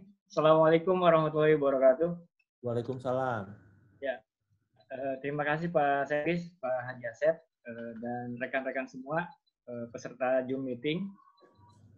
Untuk di Kota Serang, pelaksanaan pengawasan hewan kurban ini kebetulan seperti Pak Dr. Ari tadi sampaikan, tim dari provinsi telah ikut pengawasan di kita mulai hari Rabu kemarin dan sampai hari ini masih dilakukan. Sampai hari ini kita telah meriksa sebanyak 2.710 ekor ternak, diantaranya sapi, yang paling banyak domba. Dan di antara pengawasan itu, alhamdulillah, tidak ditemukan khususnya penyakit yang zoonosis. Hanya mungkin biasanya yang ditemukan itu sakit mata, sama flu. Itu yang kita temukan. Nah, untuk yang lainnya, mungkin saya pas hari pelaksanaan hewan kurban ini, dari tim provinsi sudah mengirimkan surat ke kami. Kebetulan di kami kan terbatas ya tim untuk pengawasannya. Kemungkinan dari jadwal yang sudah ditentukan, kita akan berbeda dengan tim provinsi supaya mudah-mudahan dapat tercover semua pemotongan di wilayah Kota Serang gitu, Pak. Dan apa yang telah dilakukan seperti penyebaran surat edaran dan yang lainnya sudah kami lakukan, khususnya mengenai tentang pelaksanaan protokol kesehatan di lapak penjualan. Kebetulan kita telah mengunjungi atau telah meriksa sebanyak 57 lapak, dan dari 57 lapak itu yang menerapkan protokol kesehatan hanya 3 lapak. Hanya 3 lapak yang menerapkan protokol kesehatan, dan ini mungkin menjadi tantangan kita juga untuk kita semua untuk lebih mensosialisasikan tentang protokol kesehatan tersebut. Gitu. Kami juga telah melakukan pengiriman surat edaran tersebut baik ke lapak-lapak yang telah yang ada, kelompok-kelompok ternak, MUI, DMI, dan Kemenag wilayah Kota Serang. Itu aja mungkin Pak Sekdis yang dapat kami sampaikan. Terima kasih. Assalamualaikum warahmatullahi wabarakatuh. Waalaikumsalam. Terima kasih Pak Irwin. Itu kalau ke lapangan suka barang Pol PP nggak? Belum, Pak. Ditembusin aja. Dari kita juga ditembusin. Kita tembusin dengan gugus tugas, Pak. Gugus tugas ya? Gugus tugas. Dan kebetulan di web Kota Serang sudah muncul sih tentang protokol kesehatan untuk hewan kurban. Tapi itu tadi Pak, kalau di lapak-lapak selama ini yang kita cek gitu, dari 57 itu baru 3 yang melaksanakan protokol kesehatan. Biar nanti penindakannya sama Pol PP gitu kan, kalau dokter hewan baik-baik. Iya. Ya, baik-baik. Ya, kalau dikoordinasikan aja, diinformasikan ya. Siap. Terima kasih Pak Irwin. Nah ini Ya. sebenarnya ini buat Dokter Rina nih ada pertanyaan dari dari Bu Sekretaris nih, Dokter Hewan Sri Herni. Nah untuk Bu Dokter Rina, kira-kira gimana teknisnya nih supaya pemotongan tidak jadi tontonan? Karena biasanya jadi hiburan buat anak-anak dan masyarakat juga. Siar. Ya silakan Bu Rina. Ya, terima kasih Pak Sekdis. Sebelumnya saya ucapkan terima kasih atas pertanyaannya Bu Sekdis. Ini Bu Sekdis kayaknya ngetes atau gimana ini? Ini pertanyaan senior, Pak. Jadi mungkin ini aja ya. Jadi sebenarnya memang seperti yang sudah disampaikan Pak Sekdis tadi ya Pak ya, pemotongan hewan kurban itu kan adalah ibadah. Jadi sebenarnya mengajarkan kepada masyarakat ya terutama generasi muda bagaimana esensi pelaksanaan pemotongan hewan kurban ini di agama kita. Jadi berkurban, beribadah. Namun selain esensinya adalah ibadah, yang dikhawatirkan untuk beberapa tahun ke belakang ini adalah dengan gencarnya mengenai kesejahteraan hewan. Jadi seyogyanya pemotongan hewan tidak menjadi tontonan bagi masyarakat umum. Karena kenapa? Pertama adalah untuk menghindari hewan ini stres. Karena kalau hewannya stres akan mempengaruhi kualitas daging. Selain mempengaruhi kualitas daging, akan membahayakan juga bagi personil yang melakukan pemotongan tersebut. Jika tertendang, jika tiba-tiba handlingnya tidak baik, kabur, dan lain sebagainya. Yang paling penting adalah bagaimana jangan sampai pemotongan, jika anak kecil yang kondisi psikologisnya belum matang, belum kuat, melihat pemotongan yang mungkin bagi mereka kayak itu dikhawatirkan akan membuat mereka jadi lebih takutnya ke arah tidak baik gitu loh. Halo? Ya, halo terus. Nah, iya Pak, jadi akan mempengaruhi kondisi psikologis si anak tersebut.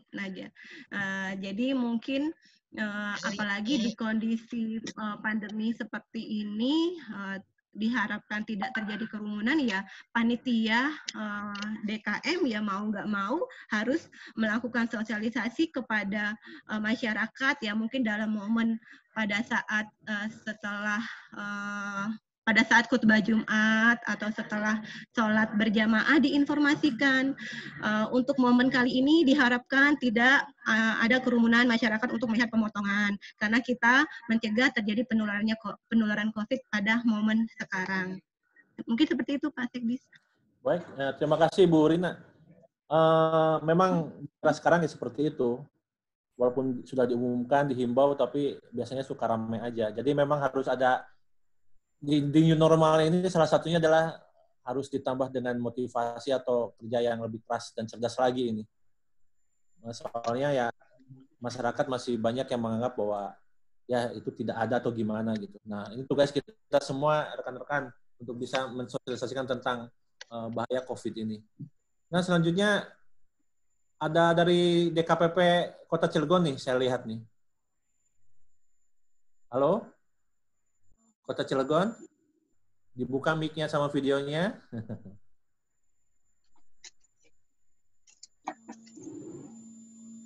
Nah, kalau misalnya belum ada, nah tadi saya mendengar permintaan dari Bu Dr. Rina untuk PDHI, untuk Pak Edi nih, agar bisa menjelaskan cara penyembelihan Pak, penyembelihan yang halal dari Pak Dr. Hewan Edi nih. Baik Pak, silakan dijelaskan. Ditodong mesti kacau. Memang sudah Pak Putut, sebentar, Pak Putut mohon dimatiin mic-nya Pak Putut. Ya, sudah diingatkan kita melalui hadis Rasulullah bahwa perlakuan kita terhadap hewan apa saja, apalagi ini hewan yang akan disembelih, harus dilakukan secara toib. Atau di sini nanti akan pengaruhnya juga tadi sudah disinggung oleh Dr. Rina, perlakuan kita harus stoik, baik mulai dari penjatuhan perubahan hewan kurban, ya, dan ke penyembelihan. Nah, menyangkut perubahan ini,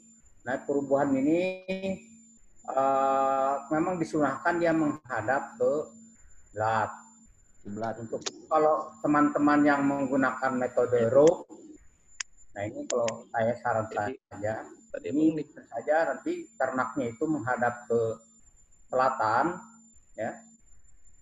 Nah, talinya itu simpulnya sebelah kiri, sehingga dia memang sebaiknya tali itu sapi itu dibutuhkan jatuh di perut sebelah kiri. Ayo Bu Sri, ya. Dokter gimana kondisi? Nanti dia rubuhnya baru menjabat ya menghadap untuk situasinya mungkin Pak Putih ada di situ aja. Badannya.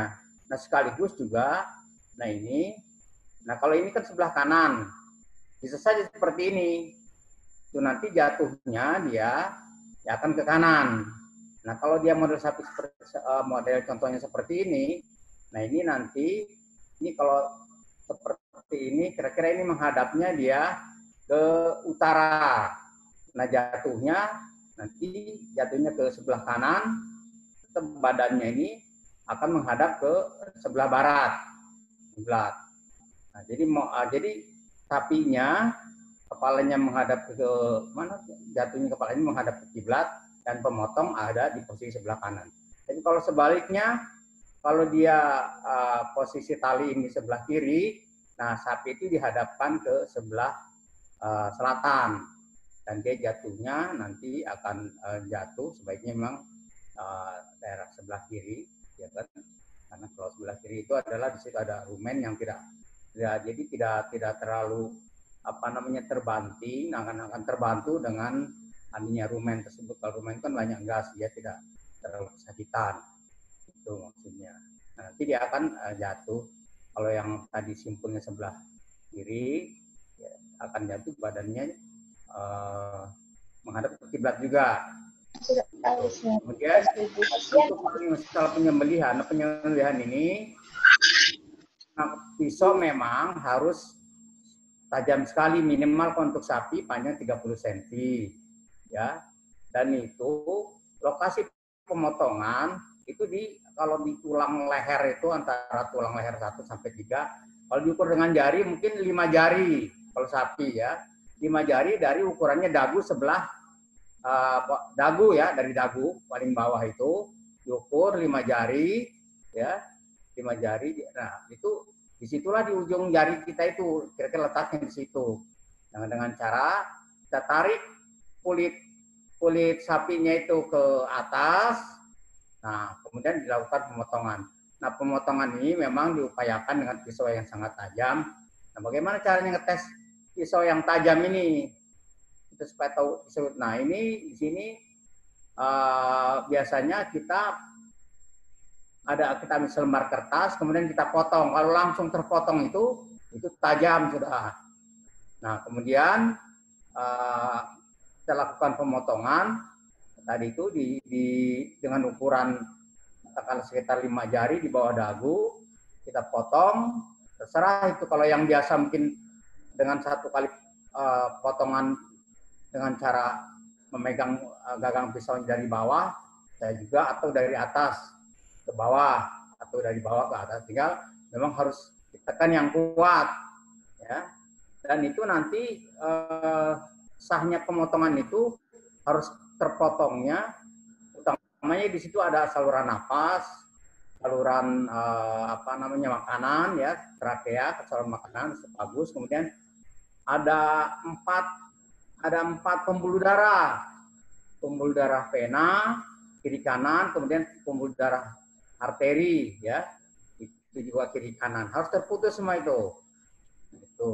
Nah ini maksudnya kurang lebih sekitar 5 jari itu memang harus betul-betul diperhatikan, karena jangan sampai nanti kalau salah pemotongan mungkin terlalu ke atas juga akan ada penyumbatan, ya.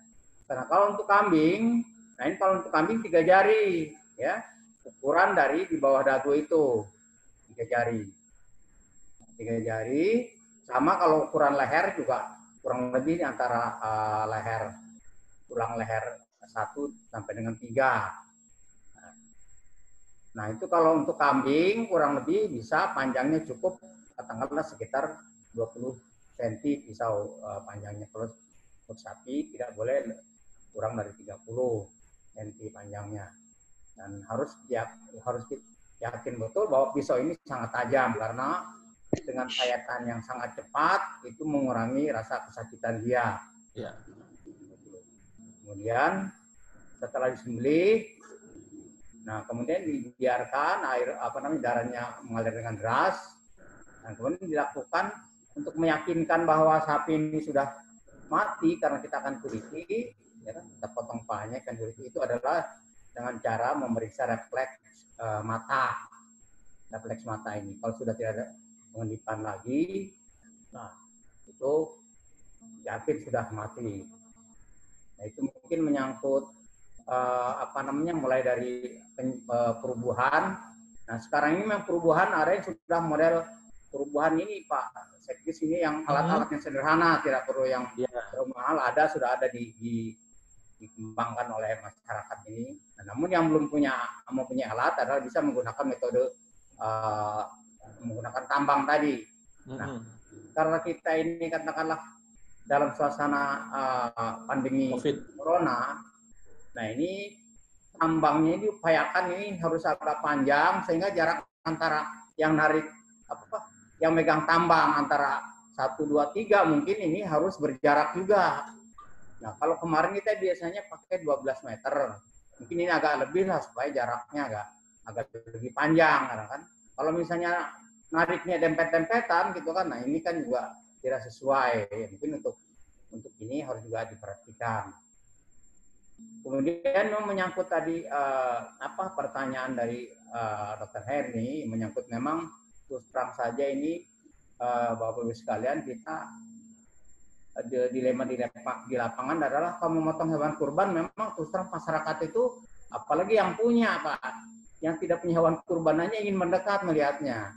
Nah ini memang harus ada ketegasan, khususnya mungkin kita sosialisasi kita terhadap ketua DKM panitia ini harus ketat. Artinya kalau katakanlah mungkin di situ ada hewan terbang kita banyak, bisa kita panggil petugas keamanan. Mungkin kalau dengan petugas keamanan agak tertib, khususnya pada saat penyembelihan jangan sampai ditonton oleh masyarakat. Ya, itu tambahan dari saya. Terima kasih Pak. Terima kasih Pak Edi. Pak Edi, mohon maaf, mic-nya matiin dulu. Yang ada lambang mic di sebelah kiri Pak Edi itu kalau di laptop. Gimana? Ada lambang Ada lambang mic di sebelah kiri Pak Edi, diklik aja diklik.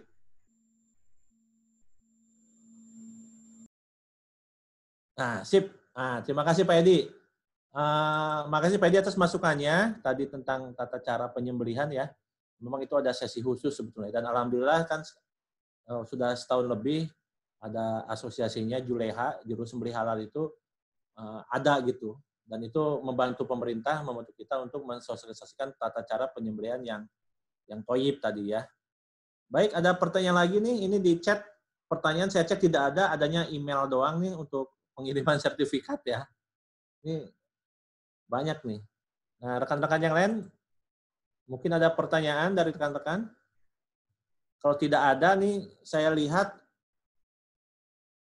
dan dari awal nih ada dari BPTP Bu Siti Rukmini ya. Rekan saya nih Bu Siti, Bu Rukmini. Cek Bu Rukmini. Saya ingin menanyakan peran serta BPTP nih dalam peternakan Keswan dan Kesmafet nih. Sambil mengisi waktu. Belum ada respon ternyata. Baik.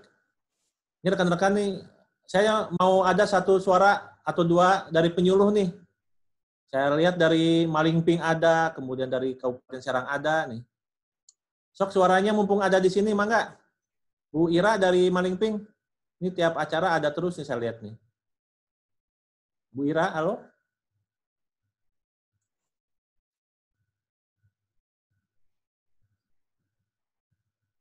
Nah, kalau tidak ada dari penyuluh kecamatan nih, ada Bu Linda dari penyuluh provinsi. Bu Linda, monitor Bu Linda.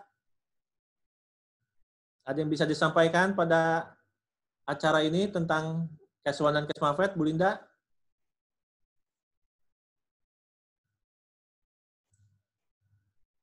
Tampaknya belum muncul ini.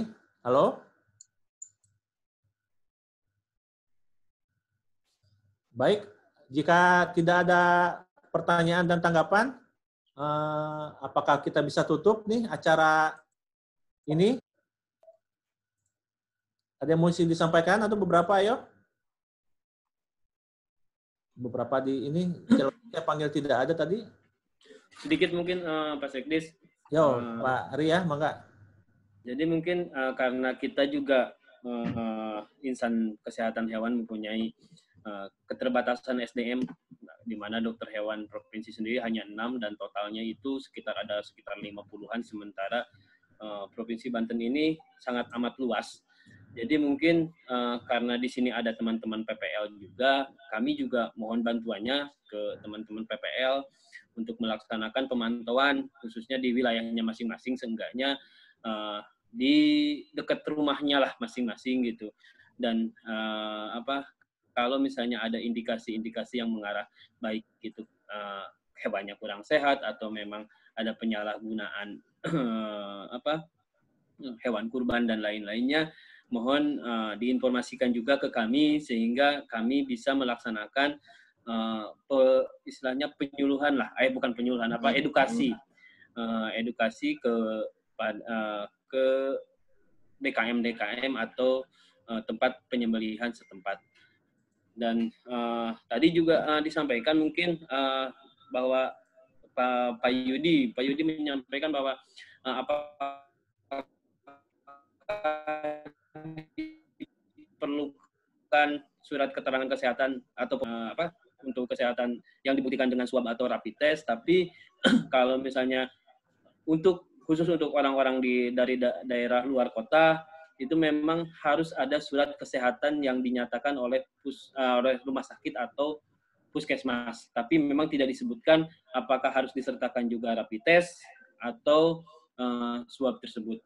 Gitu. Terus mungkin untuk Pak Irwin tadi bahwa memang ya pemantauan hari H pas pemotongan hewan kurban ya memang sebaiknya seperti itu Pak Irwin, kita terpisah saja antara yang di provinsi wilayah mana, Kota Serang wilayah mana, sehingga banyak yang tercover DKM atau tempat-tempat pemotongan hewan yang bisa kita pantau. Dan mohon maaf untuk daerah-daerah lain di luar Kota Serang, mungkin kami dari provinsi belum bisa mendampingi karena memang kita juga di sini masih sangat kekurangan, dan kalaupun ada mungkin nanti ke daerah Kota Tangerang, Pak, ke daerah Kota Tangerang kita masih melaksanakan pemantauan di Masjid Uswatun Hasanah, di mana masjid itu yang memang menerima bantuan tempat pemotongan hewan kurban di tahun kemarin.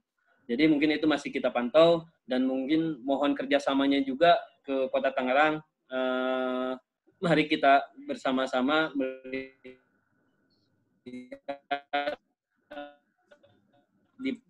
mudah-mudahan ada kemajuan lagi di Uswatun Hasanah. Tadi apakah masih ada juga nggak tahu.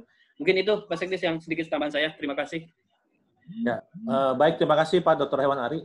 Nah, Bapak dan Ibu, tampaknya izin Pak Sekdis sebelum ya? Pak Yudi ya, mangga Pak Yudi. Terima kasih Pak Sekdis, hanya sedikit meluruskan apa yang disampaikan Pak Ari dan Bu Dr. Rina. Jadi yang saya maksud itu khusus untuk Juleha aja. Apakah ini kan kita di sampai pelosok-pelosok Bayah, Malingping dan lain sebagainya. Apakah khusus Juleha itu harus dinyatakan sehat atau tidak dengan dibuktikan dengan surat keterangan bebas rapid atau bebas COVID maksud saya, bebas COVID. Itu saja mungkin. Oh ya, sebentar lagi. Pak Sekdis, saya sedikit menarik terkait dengan mengoptimalkan peran penyuluh yang ada di provinsi. Karena seperti yang disampaikan Pak Dr. Ari barusan itu sangat menunjang, karena kalau peran penyuluh yang ada di provinsi turut mendukung untuk bisa menyampaikan apa yang telah disampaikan oleh Pak Dr. Ari, Pak Dr. Edi, dan Pak Ibu Dr. Rina itu. Jadi mungkin untuk penyuluh-penyuluh yang ada di provinsi nanti bisa lebih optimal dalam persiapan menghadapi Lebaran ini. Ya. Itu mungkin disampaikan Pak. Terima kasih. Ya, terima kasih Pak Yudi. Mungkin cukup jelas menurut saya kalau misalnya emang penyembelihnya itu dari luar kota, ya jelas harus ada surat itu ya, surat keterangan sehat ya. Kalau misalnya dari lokal ya itu tadi yang dianggap ya, kalau misalnya harus diterapkan, idealnya memang harus, tapi memberatkan juga. Jadi memang ya solusinya ya yang penting cek suhu. Cek suhu juga. Rata-rata juga apa namanya? Gun itunya kan mahal juga tuh orang yang punya tuh. Tapi mungkin sedikit saran Pak Sekdis, kalau misalnya seenggaknya kemarin sih kalau nggak salah Ibu Dr. Hewan Rina juga sudah koordinasi dengan Dinkes. Seenggaknya yang Albantani itu panitia-panitianya sebelum dilaksanakan pemotongan, khusus untuk panitia pemotongan hewan kurbannya bisa dirapit terlebih dahulu. Kalau Albantani kan kebetulan depan Dinkes tuh. Jadi Albantani mah pemerintah provinsi atau harus ya gitu ya masyarakat bagaimana? Ya gitu. Ya. Oke, siap Pak Sekdis. Itu wajib itu mana. Itu juga termasuk penyuluh nih Pak Yudi. Nah, tugas kita juga nih di sekretariat. Ini salah satu webinar ini, salah satu tools. Dan Pak Kadis sudah menyetujui, dan nanti agar para penyuluh itu ada suratnya kan, sudah diedarkan, harus membuat konten, dan webinar ini sertifikatnya salah satu nanti yang menunjang dalam Dupak ya Pak Yudi ya. Jadi kita tuh punya datanya.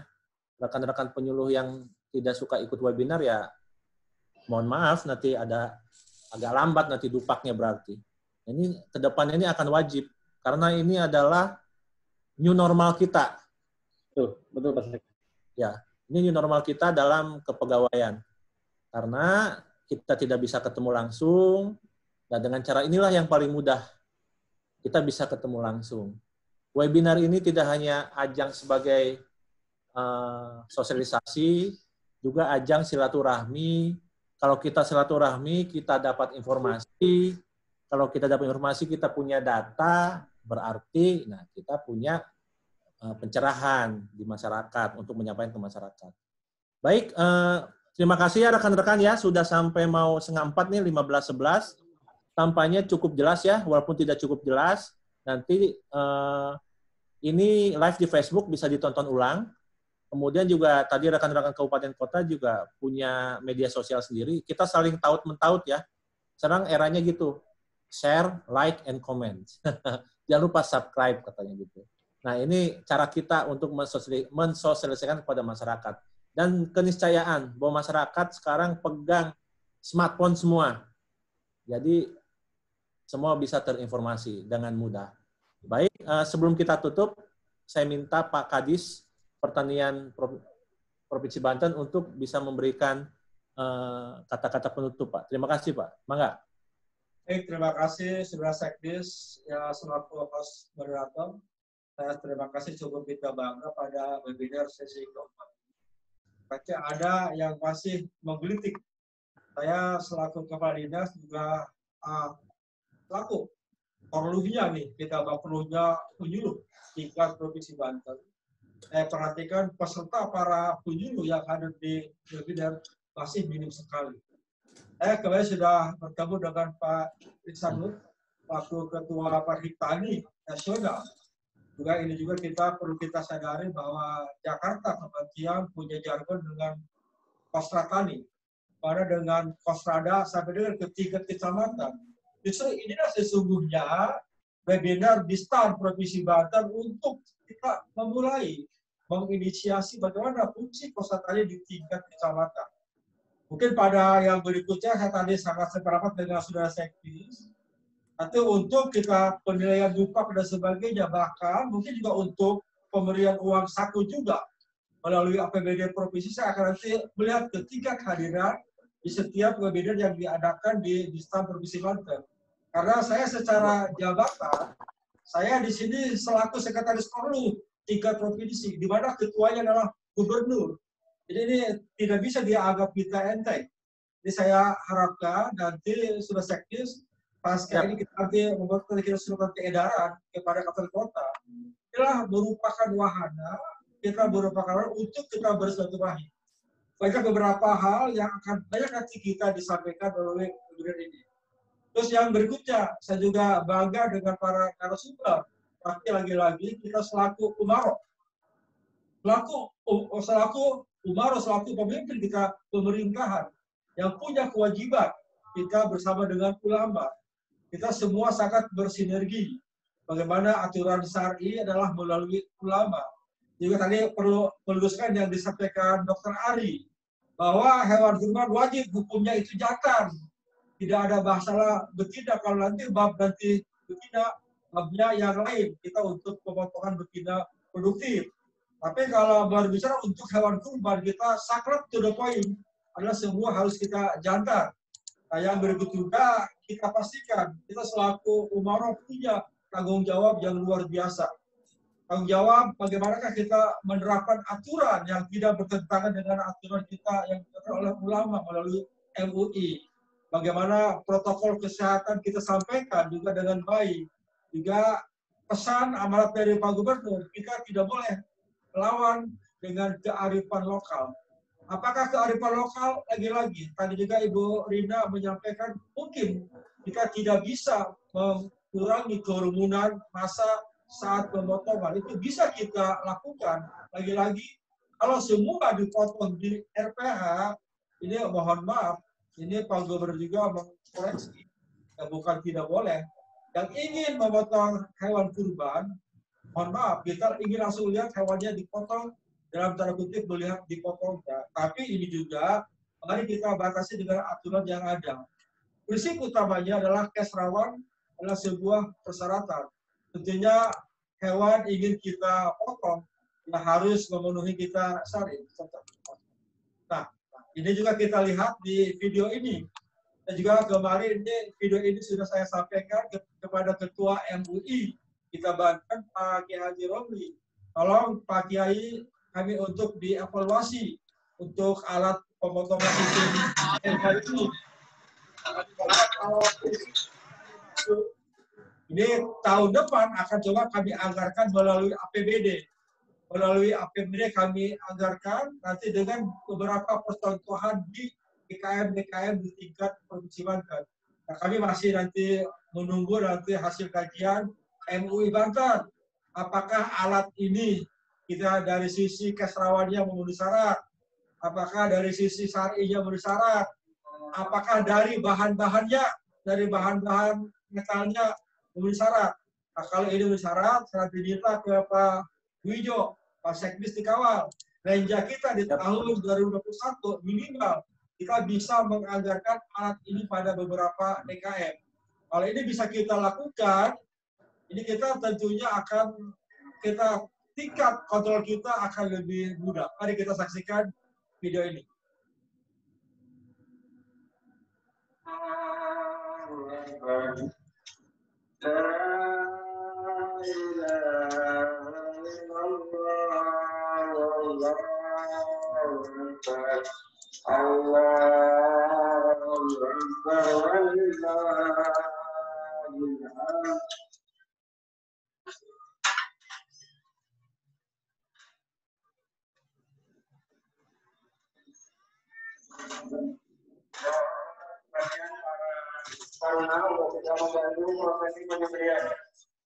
Bagian para taruna, Ibu Rami sedikit untuk bisa bantu prosesi penyembelihan.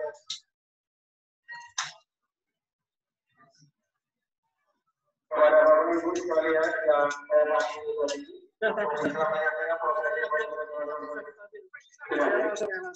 Ya Allah, Allahu Akbar, Allahu Akbar.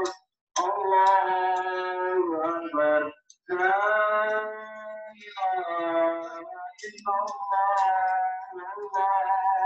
Akbar, Allahu Akbar. Nah,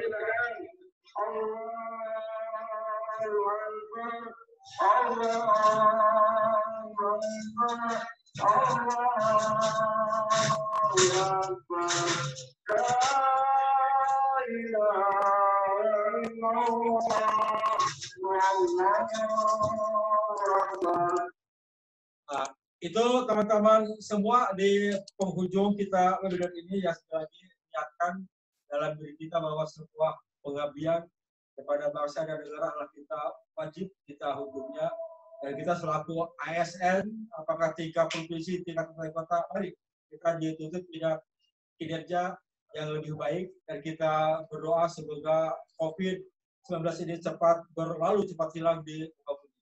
Terima kasih atas segala perhatiannya. Mari nanti kita langsung lagi kepada webinar seri kelima. Pak Sekdis, Bapak Asep, tolong ini agenda kita menjadi kita agenda rutin, dan nanti segera kita wujudkan untuk membuat Distan TV. Nanti bagaimana Pemprov Banten melalui Distan Banten kita akan lebih atraktif untuk menyampaikan beberapa informasi pembangunan pertanian di Banten. Terima kasih atas segala perhatiannya. Salam sehat. Wassalamualaikum warahmatullahi wabarakatuh. Waalaikumsalam. Terima kasih Pak Kadis atas arahan dan kata-kata penutupnya. Baik rekan-rekan semua, alhamdulillah kita sampai ke ujung acara. Nah, tampaknya juga video terakhir dari Pak Kadis itu bisa menjadi referensi dan mudah-mudahan itu bisa membantu kita di masyarakat memudahkan untuk penyembelihan. Untuk informasi, minggu depan kita materinya webinar yang kelima adalah tentang sarana dan prasarana pertanian. Nah, nantikan lagi informasi berikutnya. Kita rutin setiap hari Jumat pukul 13.30 sampai 15.30 akan ada webinar atau Zoom meeting atau seminar online daring, karena kabarnya webinar itu sudah dipatenkan katanya sama yang punyanya. Jadi kalau pakai kata webinar itu nanti kita diminta royaltinya, Pak. Dan kapasitas sudah ditambah, alhamdulillah Pak. Waktu kapan saja kita bisa melaksanakan webinar. Terima kasih atas perhatiannya. Saya ucapkan terima kasih pada para narasumber dan para peserta. Assalamualaikum warahmatullahi wabarakatuh. Waalaikumsalam warahmatullahi wabarakatuh. Mangga sekarang acara bebas, kalau mau saling sapa, mangga. Bu Dewi, Bu Dewi.